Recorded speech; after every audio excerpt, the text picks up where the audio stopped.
Bismillahirrahmanirrahim. Assalamualaikum warahmatullahi wabarakatuh. Kapan mengkanan ke? Alhamdulillah alladzi arsala rasulahu rahmatan lil alamin. Asyhadu an la ilaha illallah wahdahu la syarikalah wa asyhadu anna Muhammadan abduhu wa rasuluh la nabiyya ba'dah. Allahumma salli wa sallim wa barik ala nabiyil karim Muhammad wa ala alihi wa sahbihi wa man sara li nahjihi ila yaumiddin. Asbahna wa asbahal mulku lillah walhamdulillah la syarikalah la ilaha illa huwa alaihin nusyur.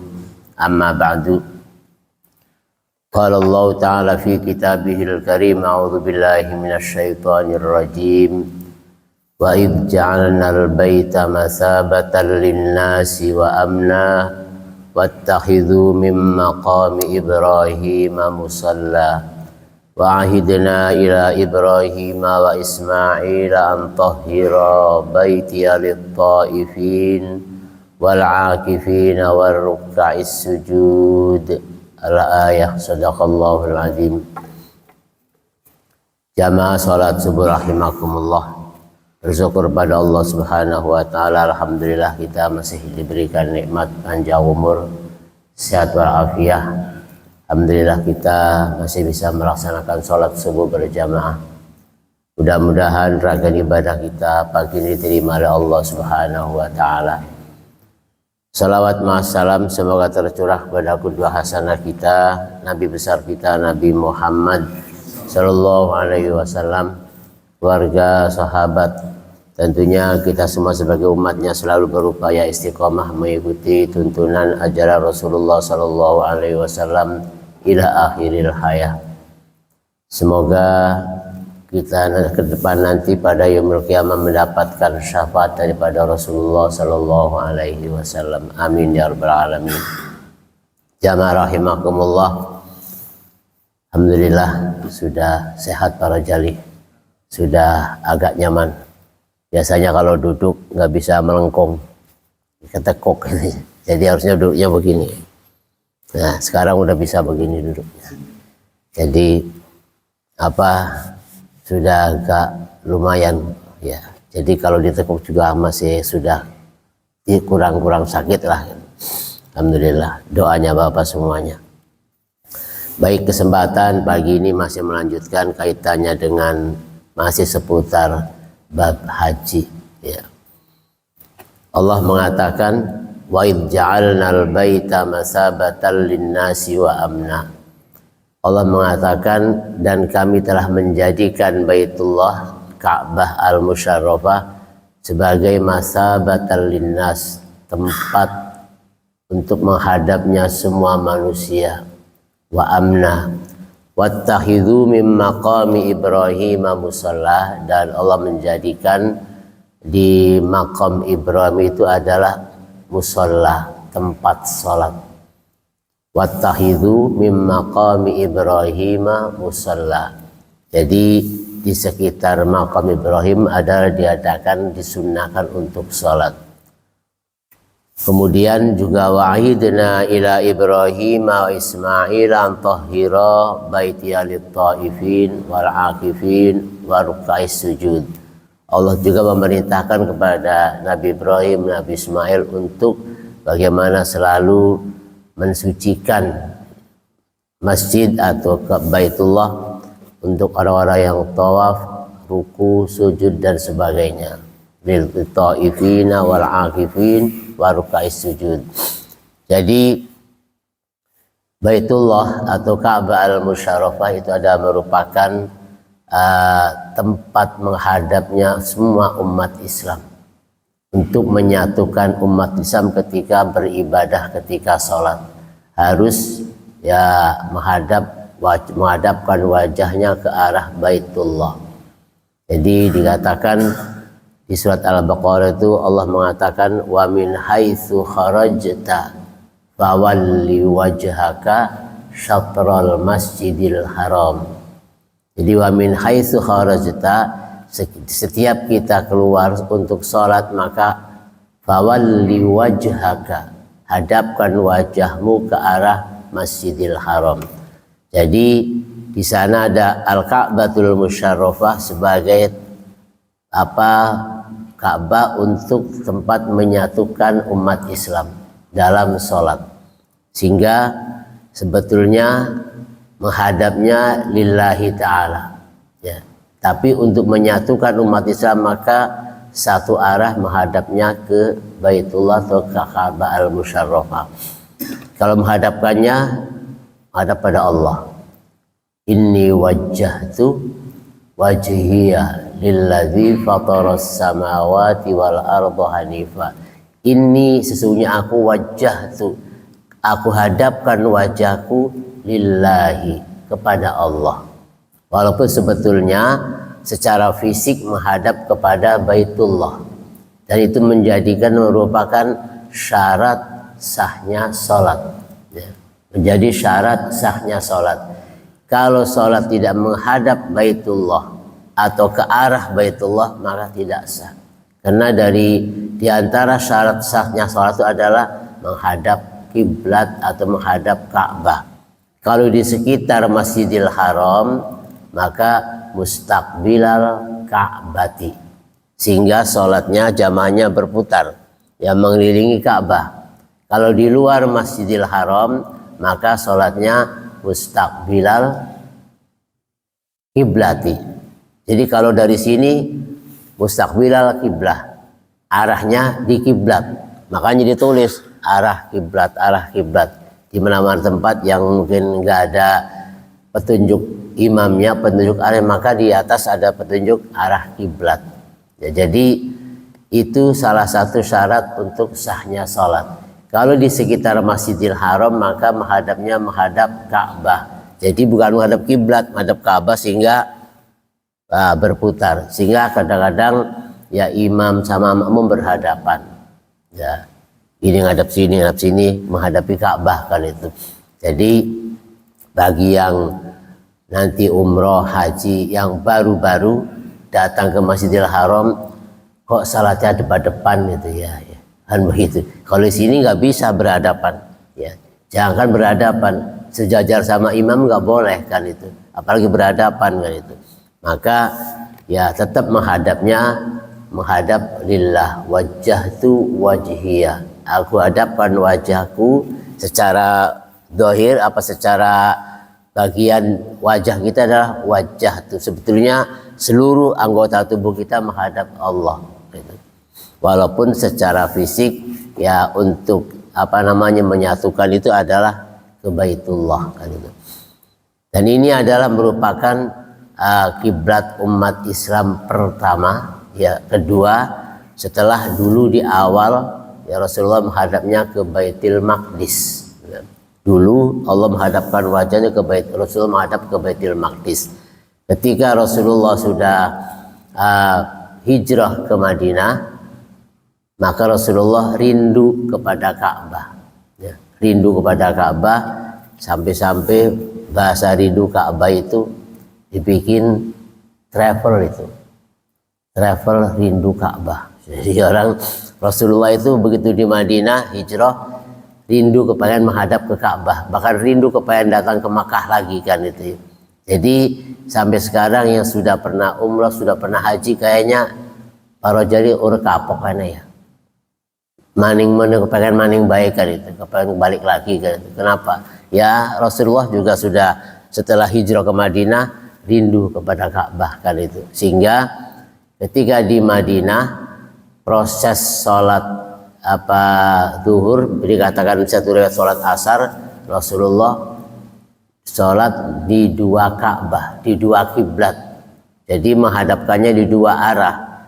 Pertama, 2 rakaat pertama menghadap ke Baitul Maqdis, rakaat berikutnya 3/4-nya menghadap ke Baitullah, ke Ka'bah. Kenapa? Karena Rasulullah selalu merindukan Ka'bah. Jadi di surat Al-Baqarah dikatakan qad nara taqalluba wajhika fis sama'i falanuwallannaka qiblatan tardaha. Jadi qad nara taqalluba wajhika, Allah melihat ya hati Rasulullah itu sangat rindu kepada Ka'bah, sehingga akhirnya apa, dikabulkanlah kerinduannya, sehingga di tengah-tengah sholat turun perintah Allah, fawalli wajhaka syatral masjidil haram, sehingga di tempat itu dibuat masjid namanya Masjid Kiblaten, Masjid Kiblaten namanya. Jadi masjid itu tempat proses perpindahan arah sholat, yang tadinya ke Baitul Maqdis, kemudian di tengah-tengah Rasulullah rindu, bahkan memohon berharap ingin menghadap Ka'bah, di tengah-tengah sholat diputar sholatnya menghadap ke Baitullah, ke Ka'bah, dan itu adalah ya sah sholatnya, walaupun putar ya dari Baitul Maqdis balik arah ke Baitullah di tengah-tengah sholat, ya itu sah sholatnya. Jadi lagi sholat, perintah Allah, falanuwalliyannaka kiblatan tardhaha, maka kami putarkan ke arah kiblat yang kamu sukai. Jadi langsung diputar sholat di tengah-tengah sholat, bukan berhenti sholat kemudian balik arah gitu, tapi lagi sholat berputar.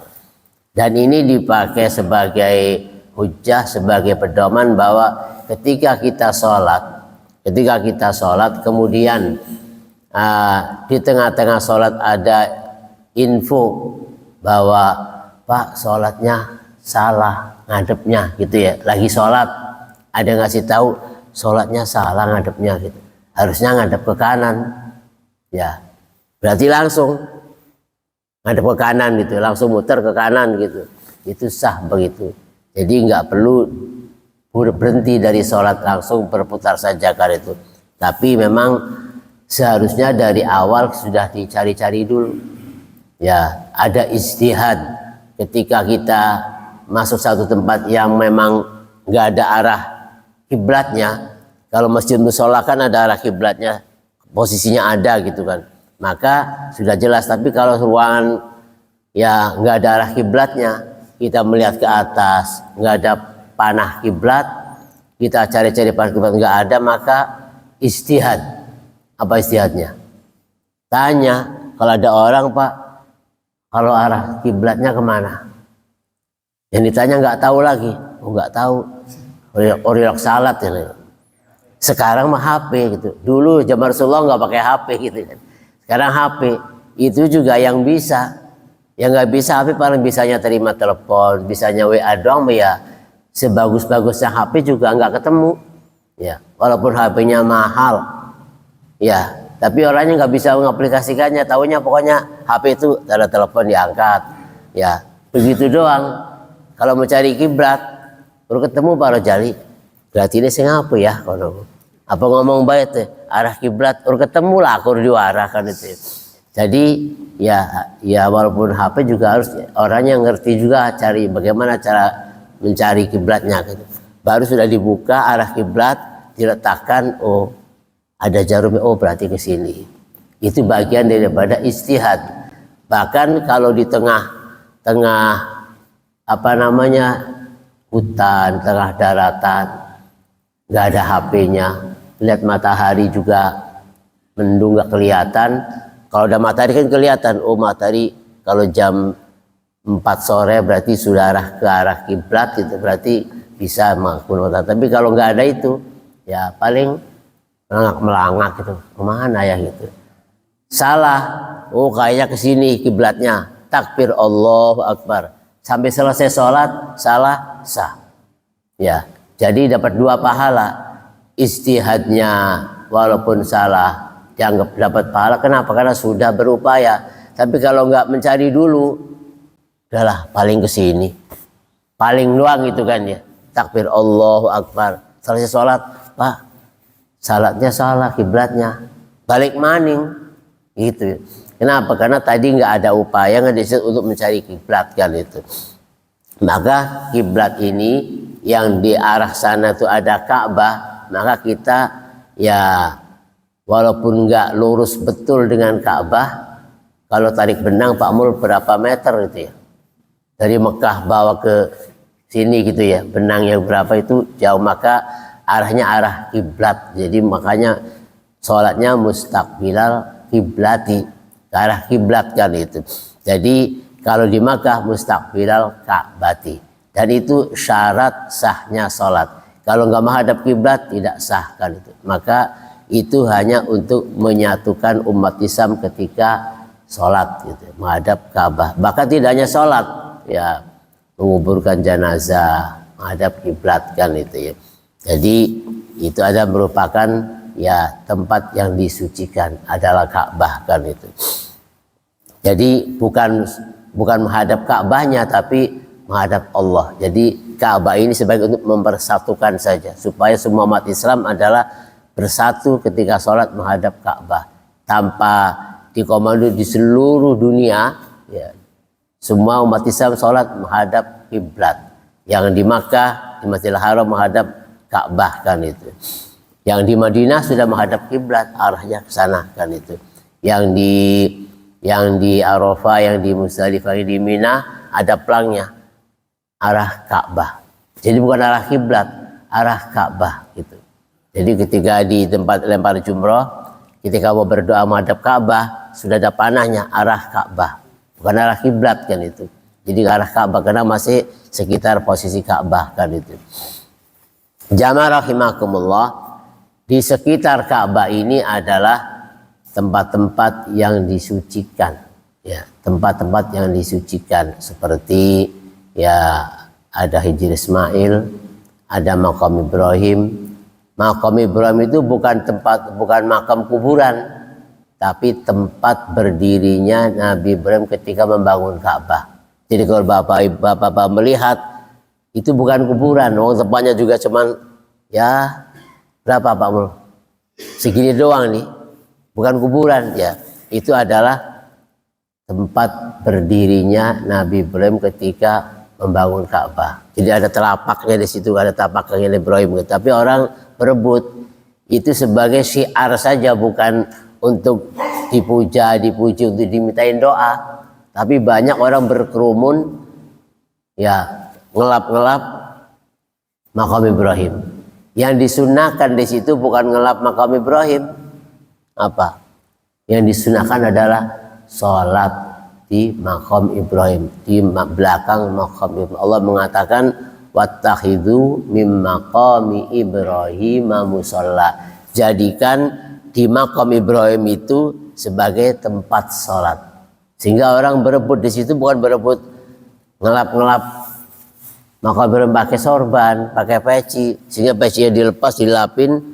Di makam Ibrahim bahwa peci ini sudah menyentuh makam Ibrahim, nggak usah dicuci-cuci, pakai terus kan itu. Bukan itu.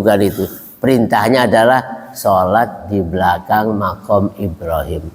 Tapi ternyata penuh, ya berebut nggak bisa, mundur sampai jauh kan itu. Yang penting masih di sekitar belakang makam Ibrahim. Bahkan kadang-kadang bukan di belakang, saking penuhnya jamaah nggak kebagian tempat belakang makam Ibrahim sampai melebar. Ya, ini makam Ibrahim sholatnya ke sana kemana-mana gitu kan. Ya memang ya kondisinya padat gitu.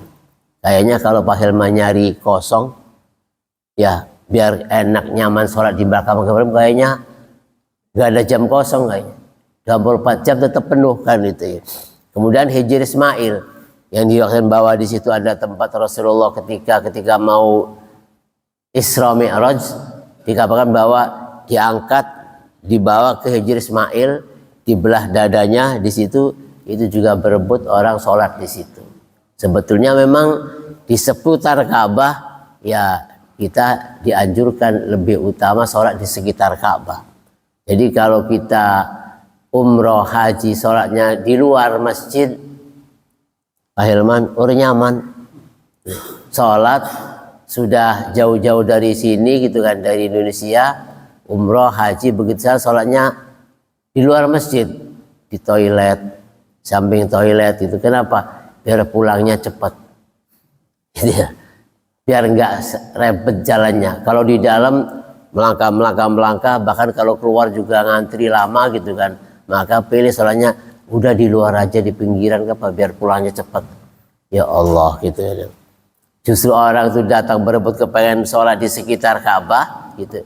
Ada yang sholat di depan Hajar Aswad, ada yang sholat di depan Multazam, ada yang di Maqam Ibrahim, Hijr, seputar itu semua orang berebut kepengen sholat di sekitarnya. Kenapa? Di depan Multazam adalah tempat yang sangat mustajab.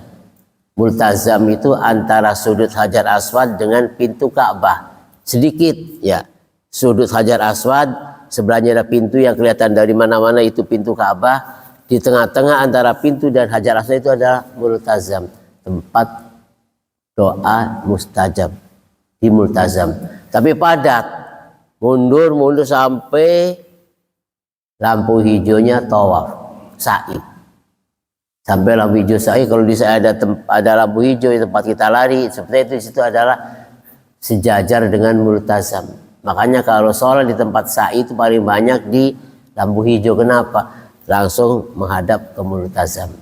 Ya, tempat yang memang betul dikatakan yang mustajab untuk berdoa. Sebetulnya secara umum Makkah tanah suci, mustajab.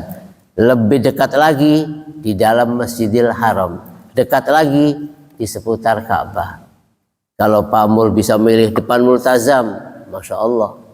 Geser dikit Maqam Ibrahim, geser dikit ke belakang Hijr Ismail, geser lagi ke depan lagi adalah Rukun Yamani. Para sahabat semua berharap di situ. Jadi kita yang datang untuk umrah, untuk haji, untuk ziarah, maka upayakan bisa sholat di sekitar Ka'bah. Sangat-sangat nyaman. Walaupun sebetulnya sholat di sekitar itu susah berdirinya. Kadang-kadang kaki sebelah yang berdiri, yang sebelah kaki injak orang. Saking padatnya gitu. Kalau kita tawaf, sudah adzan masih tawaf, sudah qomat masih tawaf, sudah nggak bisa sholat. Semua sisi seputar Ka'bah nggak ada tempat untuk kita berdiri, sehingga ya berdiri depan orang, ngeganggu mereka mau sujud mau ruku, berdiri di mana nggak ada tempat, akhirnya ya nggak bisa sholat. Kalau memang sudah belum mencari tempat sebelum qomat. Kalau sudah menyetep sebelum qomat bisa sholat di sekitar Ka'bah kan itu. Jadi para sahabat kebanyakan ya berdoa itu di sekitar Rukun Yamani. Ya, banyak sahabat-sahabat yang kemudian sukses dalam urusan dunia itu berdoanya di Rukun Yamani. Di depan Rukun Yamani, sebelah sini Rukun Hajar Aswad. Jadi situlah tempat yang mustajab. Ya, kalau kita berdoa di sini ya sama mustaqbilal Ka'bah. Tempat-tempat yang suci dalam masjid-masjid kita, karena masjid itu merupakan baitun min buyutillah. Rumah-rumah dari rumah-rumah Allah adalah masjid kan itu. Yang aslinya adalah Al-Ka'batul Musyarrafah gitu. Kemudian di dalamnya juga ada namanya Hajar Aswad. Hajar itu batu, Aswad itu hitam, batu hitam. Sudah di dalam ya. Jadi di tembok dibikin bangunan sejak zaman Nabi Ibrahim Ismail gitu, dibikin bangunan, maka sebetulnya di dalamnya itu bisa masuk bagi yang bisa, bagi yang diizinkan. Dari pintu itu bisa masuk ya, bagi yang diizinkan. Nggak tahu siapa yang diizinkan masuk ke dalam Ka'bah itu kan itu ya. Jadi ada pintunya bisa masuk kan itu. Yang berkali-kali haji juga nggak bisa masuk di sana gitu. Jadi ada orang khusus yang bisa masuk. Jadi ada pintunya masuk, dan batu itu ada di dalam. Yang di sudut itu ya apa nih ujungnya doang. Apa yang dibuka itu adalah ya moncosnya doang gitu. Jadi itu Hajar Aswad gitu. Di dalamnya memang batu. Maka dibangun, dibikin sebuah bangunan kotak gitu ya. Di dalamnya batu kan itu. Dan itu umat Islam bukan nyembah batu, nyembah Allah. Jadi dikatakan inna sholati wa nusuki wa mahyaya wa mamati lillahi rabbil alamin. Salatku, semua ibadahku, hidup matiku untuk Allah gitu, bukan untuk batu, tapi itu untuk menyatukan umat Islam semua menghadap ke Baitullah, menghadap ke Ka'bah kan itu. Jadi di dalamnya ada batu hitam yang dalam riwayatnya tadinya batu itu putih. Kemudian bekas setiap saat ngampuni dosa-dosa orang yang datang haji, datang umroh, sehingga banyak dosa-dosa yang tertumpuk di situ, akhirnya batu itu menjadi hitam. Jadi sehingga namanya sekarang Al-Hajarul Aswad, batu yang hitam.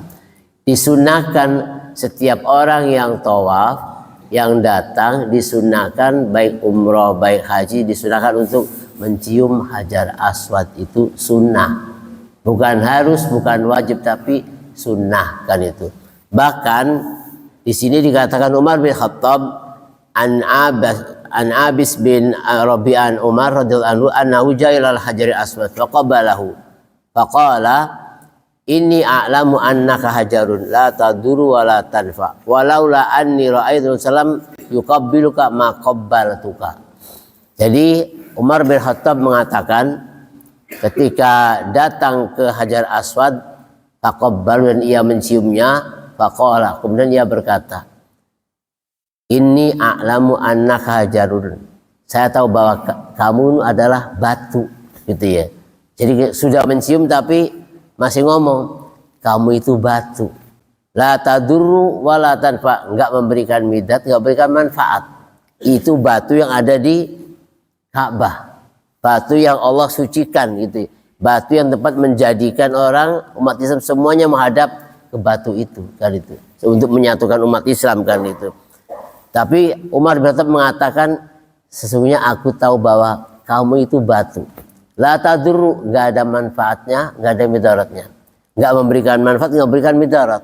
Batu itu batu yang disucikan di Ka'bah, kan itu. Apalagi batu-batu yang lain, gitu ya. Batu yang di kuburan sana banyak, gitu ya. Yang batu yang disucikan saja di Ka'bah itu Umar mengatakan kamu itu batu, ya, nggak ada manfaatnya, nggak ada mudaratnya. Kalaupun kita nyembah batu itu nggak ada manfaatnya dan nggak ada mudaratnya, akan itu. Walaula anni Rasulullah tuqabbiluka ma qabbaltuka, seandainya aku tidak melihat Rasulullah menciummu, aku akan menciumnya. Artinya mencium Hajar Aswad itu adalah merupakan sunnah Rasulullah SAW. Kenapa? Karena Rasulullah menciumnya, maka sampai sekarang dijadikan, disunnahkan mencium Hajar Aswad kalau bisa. Ya, kalau bisa, ya susah. Ya, walaupun ditungguin kapan sepinya, kapan kosongnya, nginep di Masjidil Haram, itikaf, ya nggak pulang sampai subuh nungguin Hajar Aswad, ya nggak bisa kosong. Bisa mencium Hajar Aswad bagi yang bisa. Ya, bagi yang bisa, yang nggak bisa walaupun sudah merempet dari mulai belakang, Pak Hilman, dari Hijri Ismail merempet terus megangin tembok Ka'bah supaya sampai nanti ujungnya masuk ke Hajar Aswad, bisa jadi sampai Rukun Yamani mental. Nah, bisa bagi yang bisa. Jadi ada yang sampai sholat dulu, ya Allah, aku mohon bisa dibantu untuk bisa mencium Hajar Aswad. Sholat 2 rakaat, dicoba lagi, kan itu. Diupayakan itu untuk mencium Hajar Aswad, kan itu. Ya mungkin ya ingin mengambil sunnah atau mungkin juga untuk menjadikan cerita keindahan. Alhamdulillah saya sempat mencium, itu. Masya Allah, kan itu. Tidak semua jamaah umrah, tidak semua jamaah haji bisa mencium Hajar Aswad, itu. Apalagi yang jauh, kan itu. Nah, ini adalah merupakan sunnah saja. Bahkan karena disunnahkan kalau tidak bisa mencium Hajar Aswad, maka ya cukup sebatas melambaikan tangan saja. Kalau bisa, kalau nggak mencium, disunahkan istislam. Jadi nyentuh, gitu. Kalau bisa langsung masuk, kepalanya langsung masuk di lubang Hajar Aswad, bisa mencium. Kalau nggak bisa, wis dicekel begitu, diraba aja begitu, sudah begitu. Kalau nggak bisa, saking padatnya, dari jauh, 2 meter, 3 meter, sampai 10 meter mungkin, baru bisa angkat tangan. Bismillah, Allahu Akbar. Disunahkan juga tangannya yang dicium, seakan-akan tangan ini sudah sentuh Hajar Aswad, yang dicium tangannya. Belum sempurna. Harusnya memang yang dicium Hajar Aswad. Tinggal bolong segini, Pak. Ya, ada lubangnya, kepala itu masuk. Ya, jadi badannya di luar, punggungnya tinggal jongkok. Nggak bisa duduk, nggak nyampe, harus jongkok. masuk kepalanya baru bisa mencium Hajar Aswad ya itu. Tapi Masya Allah ya, banyak orang yang pingsan di situ. Kenapa? Kedesak-desak, keinjak-injak orang. Saya pernah ngedorong mertua saya, didorong masuk ke situ biar mencium Hajar Aswad, tapi sampai situ malah ya keinjak-injak orang, nggak kuat tenaganya. Jamaah saya yang waktu umroh dulu, temen gitu kan umroh, saking kepengen mencium Hajar Aswad, selesai 7 putaran harusnya keluar, dia masuk ke Hajar Aswad. Ketika saya sholat sunnah tawaf nggak ketemu, sampai saya sa'i nggak ketemu, dicari-cari, digotong-gotong orang, pingsan gitu kan, masih pakai ihram kan itu ya. Ya bekas berusaha sampai keluar keringat banyak, akhirnya ya geletak di depan Ka'bah, di depan Hajar Aswad, ya tinggal diambil petugas, dikeluarin kan itu ya, digotong. Kita mencari ini mana, teman saya mau sa'i nggak ketemu, ternyata ketemunya digotong orang sudah kan itu. Kenapa pingsan? Sampai-sampai sa'i itu ya nggak bisa jalan, sa'inya tetap pakai kursi roda. Kenapa? Ya lemes bekas tadi di depan Hajar Aswad kan itu, jadi nggak bisa dipaksakan. Ada ibu-ibu yang maksain, Pak Ustadz tolong dibantu aja, didorong-dorong. Tak bantu ibu-ibu, dorong-dorong gitu. Begitu sampai ke sana, dicek-injek orang masuk, kita tarik, yang ketarik cuma jilbabnya doang, kepalanya ketinggal. Itu memang susah kan itu. Jadi nggak usah dipaksakan. Kalau bisa mencium itu afdal, kalau nggak bisa disentuh. Nyentuh juga susah, kan itu ya. Ya sudah dari jauh. Itu bisa nggak dari sini? Nggak bisa. Kalau dari jauh, coba dari sini aja, dari Hidayatullah nggak bisa. Allahu Akbar nggak ada gitu kan. Jadi dari jauh tuh ada, jadi ada ujungnya sana gitu kan. Jadi kalau kita tawaf ngambil di dekat dengan Ka'bah, memang putarannya cepat gitu ya. 7 putaran itu bisa jadi setengah jam selesai. Tapi kalau ngambil 3 meter dari Ka'bah, ya lumayan. Lebih jauh lagi, ya bisa jadi 1 jam nggak selesai tawafnya. Apalagi yang di atas, gitu ya. Di atas itu ada lantai 2, 3, 4, ya paling atas lagi yang sudah nggak ada atapnya, apa ini kan? Yang paling atas nggak ada atapnya sudah gitu kan? Apa rooftop namanya ya? Ya itu sudah muternya lebih jauh lagi, mungkin 1 putaran bisa jadi banding 3 kayaknya, atau banding 4 1 putaran itu kan itu. Jadi ya memang kita di bawah, kadang-kadang sudah ditutup lingkaran Ka'bah full, sudah nggak boleh masuk lagi, dijaga ya, sudah penuh kan itu. Tapi lama-lama berkurang. Kenapa? Yang sudah selesai 7 putaran keluar, baru bisa nambah kan itu. Biasanya ketika tawaf ifadah wadat gitu. Kenapa? Ada yang ifadah, ada yang wada, ada yang ngambil sunnah. Jadi di tawaf ifadah itu, yang ifadah rukun, yang wada wajib, yang sunnah akhirnya antara hari tanggal 1 Tasyrik 11, 12, 13 itu Masya Allah padatnya. Di bawah padat, di atas padat gitu. Kenapa? Karena banyak orang yang menyelesaikan haji, tawaf ifadah. Ada yang mau pulang, tawaf wada. Ada yang masih sunnah, ada yang lagi umroh. Jadi padat hari-hari itu kan itu. Jadi ini ifadah, ini wada, ini lagi umroh sunnah, ini yang tawaf sunnah. Jadi ya selingkaran Ka'bah itu full kan itu. Bahkan setiap pintu masuk ditutup, ditulis Ka'bah full, nggak bisa masuk, harus bisa ke lantai 2, lantai 3, lantai 4. Lumayan ya, putarannya cukup jauh dan melelahkan itu. Tapi karena memang banyak orang, jadi nggak terasa lelah.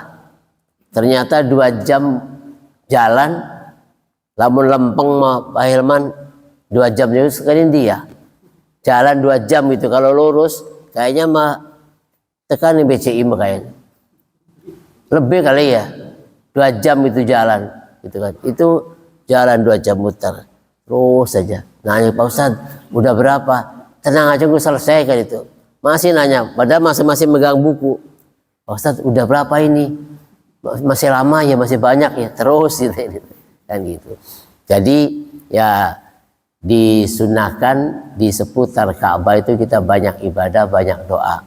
Di tempat manapun yang paling utama adalah di Multazam, kemudian geser ada Makam Ibrahim, geser lagi ada Hijr Ismail, geser lagi ada Rukun Yamani.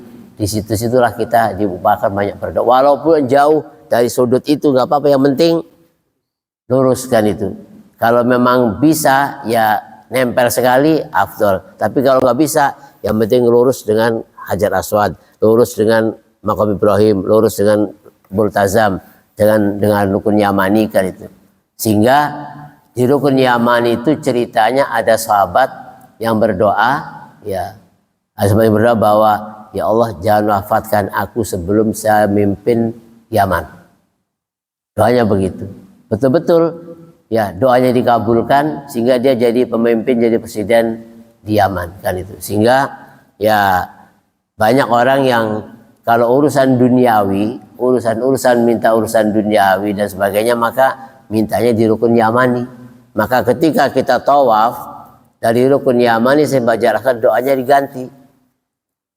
Rabbana atina fid dunya hasanah. Jadi harapannya di dunia ini bahagia, di akhirat juga bahagia. Itu doa dibaca sepanjang Rukun Yamani sampai Hajar Aswad.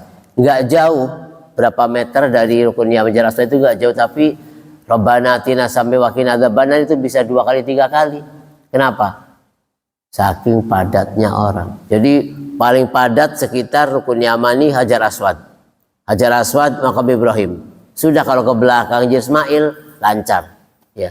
Giliran Rukun Yamani mulai padat sampai Hajar Aswad sampai Makam Ibrahim. Itu padat. Kenapa? Karena disitulah tempat yang mustajab. Sampai banyak orang yang harus jaga-jaga temannya supaya bisa sholat, bisa berdoa di depan Multazam itu kan itu. Sebetulnya ya kalau kita kemudian jagain saudara kita bisa sholat di situ, itu memang ya mengganggu orang lain yang mau lewat, mau sholat itu, mau tawaf kan itu. Karena itu ada lintasan-lintasan tawaf kan itu. Bab iglaqil baiti wa yusalli fi ayyi nawahil baiti sya'a. Kalau dulu banyak para sahabat sholatnya bisa masuk ke dalam Ka'bah, di dalam gitu ya. Kalau di atas Ka'bah nggak sah, ya di atas Ka'bah nggak sah gitu, karena harus sholatnya menghadap Ka'bah. Kalau di atas Ka'bah nggak sah, kenapa? Ngadep kemana gitu kan ya. Jadi sholatnya di bawah, ngadep ke Ka'bah. Bahkan banyak di dalam Ka'bah gitu ya dulu. Tapi kalau musim haji dibuka, kayaknya berkejagan kayaknya. Pengen lihat ya, masuklah gitu kan itu. Nah, jadi ada saatnya iglaqil bait, ditutup pintu Ka'bahnya, dan sepanjang jamaah umrah jamaah haji masih terus berdatangan tetap ditutup. Saat dibuka itu mungkin kalau ada tamu istimewa ya baru dibuka, ajak masuk kan itu. Siapa yang bisa masuk? Presiden itu ya. Tamu istimewa bisa masuk kan itu. Nah, kalau dulu para sahabat bisa masuk kan itu. Ketika ditutup pintu Ka'bah, wa yusalli fi ayyi nawahil baiti syadan, salat di bagian manapun bisanya. Jadi nggak perlu harus sholatnya masuk dalam Ka'bah, tapi di sekitar Ka'bah itu kan itu. Jadi baik yang di gedung ya yang di luar, semuanya adalah sholat menghadap Ka'bah kan itu. Jadi ya sayang kalau sudah sampai di sana ongkos mahal, apalagi haji nunggunya bertahun-tahun. Yang haji 2020 ini nunggunya sudah 12 sampai 13 tahun. Kemudian aturan tahun ini agak merepotkan, bahkan disinyalir tahun ini haji paling susah aturannya kayak itu, paling ketat aturannya. Dan pelayannya juga mungkin ya karena mungkin baru-baru ini Kementerian Haji, dulu nggak ada Kementerian Haji, adanya Kementerian Agama. Dari agama ini ada namanya urusan haji, tapi sekarang mah langsung menjadi Kementerian Haji. Jadi masih baru ngelola haji kan itu. Sampai-sampai tahun ini mulai dam itu Pak Hilman tidak boleh dikelola oleh jamaah, tidak boleh dikelola oleh KBH. Bahkan jamaah sendiri langsung bayar dam ke bank pun nggak boleh, harus bayarnya ke pemerintah. Damnya pemerintah yang ngelola dam. Besarannya lebih besar. Besarannya tahun ini damnya 720 real. Biasa kalau saya ngelola KBH 400, 500 paling mahal. 500 itu kalau kali 4.000 2 juta. Kalau kali 4.000 sekitar 2 juta sekian, itu sudah dapat kambing bahkan bagus-bagus, besar-besar. Ya, jadi jamaah yang haji yang saya bawa ini bapak-bapak kambing kita yang buat dam. Udah gede gitu ya. Berapa uangnya? 500 real. Kalau dikali 5.000 2,5 juta. Kambing kurban 2,5 juta itu ya kurus gitu ya. Kalau kambing kurban 2,5 juta ya cukup masuk umur saja sah untuk kurban kan itu. Tapi di sana itu sudah cukup besar kan itu. Sekarang mungkin mulai seterusnya atau bagaimana itu yang ngelola pemerintah. Bayarnya 720 real. Berapa? 3 juta lebih kan itu ya. Bahkan kalau ada jamaah yang enggak dam, ngambilnya milih puasa. Adalah saya mau puasa aja. Boleh ya. Kalau enggak kebeli kambing, boleh damnya puasa 3 hari di Makkah, 7 hari di rumah. Jadi selama di Makkah nyicil dulu 3 hari. Padahal puasanya harus 10 hari. Tapi dicicil di Makkah dulu 3 hari karena memang kesalahannya di Makkah. Maka 3 hari di Makkah, pulang-pulang sampai rumah puasa lagi 7 hari untuk membayar dam. Kalau ada jamaah yang puasa ditanya, kamu puasa suruh siapa? Kalau suruh KBH, KBH dipanggil. Itu kenapa harus bayar dam? Kalau ada yang mengambil ifrad di bagian pilihan haji, ada tamattu, ada qiron, ada ifrad. Kalau tamattu, qiron itu harus bayar dam. Kalau ngambil hajinya ifrad nggak bayar dam.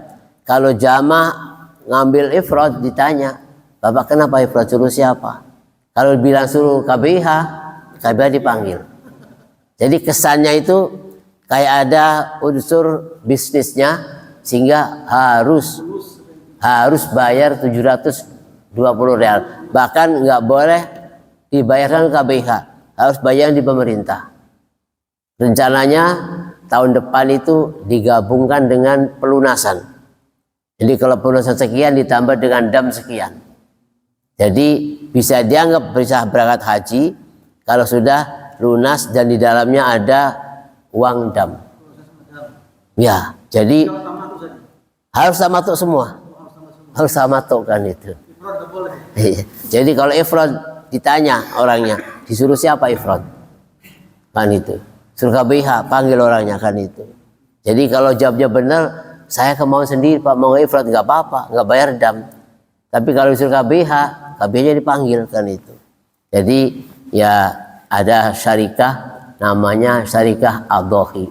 Perusahaan Ad-Dhohi mengelola dam, baik dam nusuk atau dam pelanggaran. Ada dam ibadah, tamattu, qiron pakai dam. Itu namanya nusuk. Ada dam pelanggaran, melanggar ABC baru ya kena dam. Maka semuanya ngelola perusahaan itu kan itu sudah baik. Makanya saya nggak mintain biaya dam. Nanti Pak biar damnya di Mekah. Ada yang mintain. Jadi dulu setiap tahun berangkat, sebelum berangkat bayar dam tak kumpulin. Sebelum berangkat sudah tak setor dulu damnya. Itu supaya nanti kita nggak bawa uang banyak.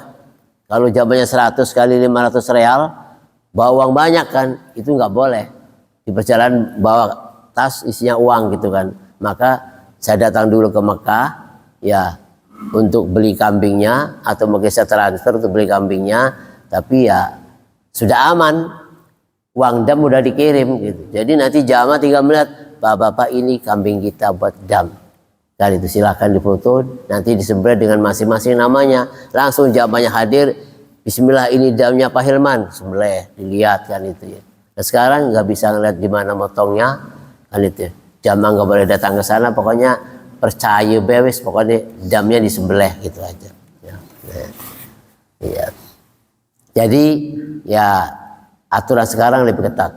Bahkan masuk Arafah, Muzdalifah, Mina itu harus sudah ada tiketnya. Yang nggak punya tiket, jamaah liar nggak bisa masuk. Ketat aturannya. Bahkan masuk Masjidil Haram juga pakai kartu. Pakai kartu gitu ya.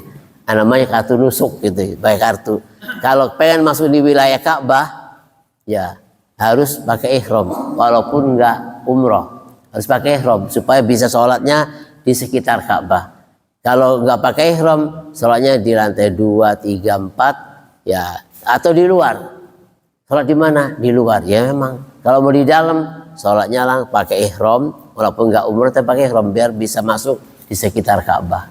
Jadi kadang-kadang kalau yang masih ada kebohongin juga pakai ihram tapi di dalamnya pakai kaos, kelihatan di Uber, ditarik lagi, keluarin.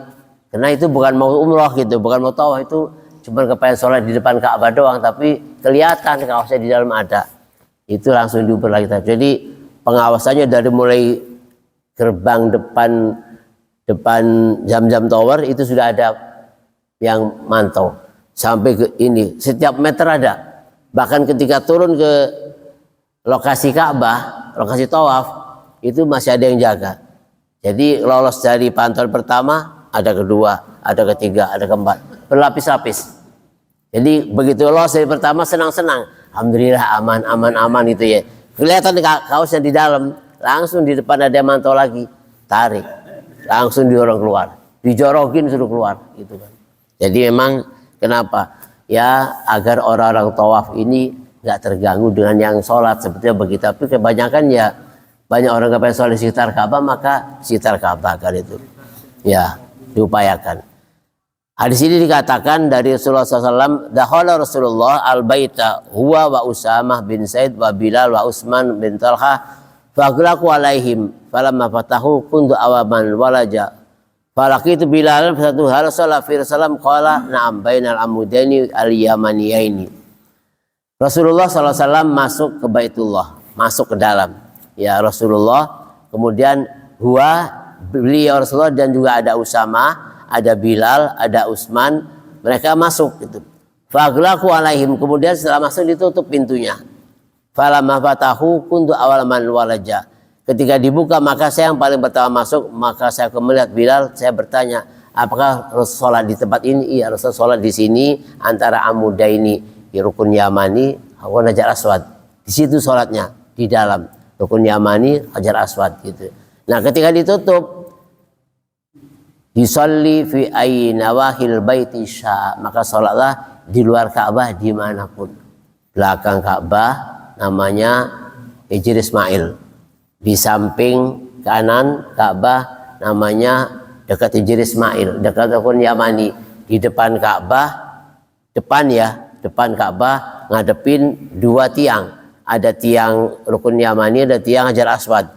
Ngegeser ke kiri bisa Hajar Aswad, bisa Multazam, bisa Maqam Ibrahim. Ke belakang bisa Hijr Ismail. Jadi ya kalau haji kan waktunya lama, sebulan di Makkah. Bisalah semua putaran disolati gitu kan. Pernah di sini, pernah di sini gitu. Bila perlu kalau itikaf satu malam aja bisa keputar. 2 rakaat Hajar Aswad, 2 rakaat Rukun Yamani, 2 rakaat Hijr Ismail. Putar-mutar ya tahajud bisa selesai. Seputaran Ka'bah kan itu, pindah lagi. Kenapa? Semua tempat ini menjadi berkah kan itu. Tapi kalau nggak bisa satu malam, besok malam di sini, atau satu hari tur di sini, asar ke sini, maghrib sini. Tapi kadang-kadang istakini makamu gua hati, Pak ke masjid, orgelem, aneh, nggak mikirin ongkos dari sini nunggunya lama, 13 tahun sampai sana. Mobil ada gratis pulang pergi tapi diajak sholat susah. Pak ke masjid yuk. Aduh Pak panas. Ya Allah. Pak ke masjid ya. Duh itu malas jebel bisnya. Padahal ya bis kalau kita memang lebih nyaman lebih awal berangkat. Kalau pulang supaya lebih aman, lebih akhir pulangnya. Kenapa? Kalau pulang pas selesai sholat Jumatan, selesai langsung pulang, terminal penuh dengan jamaah rebutan bis gitu ya. Memang susah. Kadang-kadang sorban sejadah jatuh juga nggak bisa diambil. Kenapa? Sudah kaki itu cuma satu yang injek bis, yang satu gantung itu kan. Itu repot kan itu. Tapi itu dibikin malas. Kenapa? Rebutan. Berangkatnya lebih awal, bisa duduk di bis. Pulangnya lebih akhir. Daripada pulang rebutan nunggu bis panas-panas terminal, mending di dalam masjid. Tilawah, itikaf kan itu. Tapi karena mungkin ya kepaknya buru-buru pulang, akhirnya pulang maningkan itu. Bahkan ada nggak mau berangkat, kenapa? Panas, capek kan itu. Ya, jadi kadang-kadang ya mungkin yang pernah ikut saya hajinya, umrohnya, ya paling-paling digedorin pintunya. Tuh. Masjid. Yang sholat di hotel, tak omongin jauh-jauh sholat di hotel gitu kan ya. Gitu kan. Di hotel juga ada masjid di bawah. Itu masih tak omongin sama saya. Jauh-jauh sholat di masjid sini ngapain? Masjid sana apa? Ada yang mengatakan kalau di Makkah sholat dimanapun sama dengan di Masjid Haram. Ya enggak sama. Kalau di Makkah sholat di masjid A, masjid B, masjid manapun, di hotel pun tetap sama dengan sholat di Ka'bah. Enggak sama. Hadisnya juga barang siapa yang sholat di Masjidil Haram, bukan sholat di Makkah. Kalau hadisnya barang siapa sholat di Makkah, pahalanya 1:100.000. Kan itu kan. Hadisnya bukan sholat di Makkah, sholat di Masjidil Haram. Kalau di Makkah mau banyak masjid, di hotel, di kamar, pada enak sholat di kamar baik. Di lorong-lorong hotel dibikin buat sholat, buat musola, diimami sama ketua KBH. Terus kita mau gelem lah gitu. Ketua KBH imam sholat di lorong-lorong hotel gitu, masjid gitu kan. Bahkan kalau ada jamaah kita masih sholat di lorong-lorong hotel, tak omongin jauh-jauh sholat di sini ngapain kan itu. Sayang kan itu. Kecuali sakit ya, udah tua nggak kuat ya, baru silakan sholatnya di dalam sini aja gitu. Baik, kita akhiri dengan alhamdulillah alamin. Subhanakallah wa bihamdika asyhadu an la ilaha illa anta astaghfiruka wa atubu ilaik. Wassalamualaikum warahmatullahi wabarakatuh.